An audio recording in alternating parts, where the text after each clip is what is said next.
Hey everyone, tanghali na. It's 12:18, kakagising ko lang. Natulog kasi ako late na kagabi, madaling araw na kasi gumawa ako ng activity.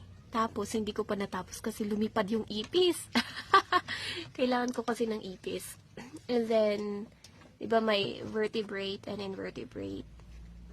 Ipis is isang invertebrate kasi wala siyang backbone, o diba? Additional knowledge. So yun, lumipad siya, kaya hindi ko natapos yung activity. Alright. And then, ngayon, maglilinis lang ako. And then, pupunta ako na mama ngayon. Kaya samahan niyo ako. After ko dito, maglilinis, pakainin ko yung pusa ko. Punta ko kay mama kasi baka paliguan ko si Tita Eden. Pangan nyo. Everyone, good news! Kagabi lumipad yung ipis ko. So, ngayon, paglabas ko, nakakita ko ng ipis. Ito siya. Ayan. Buhay pa yata siya eh. Ayun, kailangan ko kasi. Ayan, picture na kami ng ipis.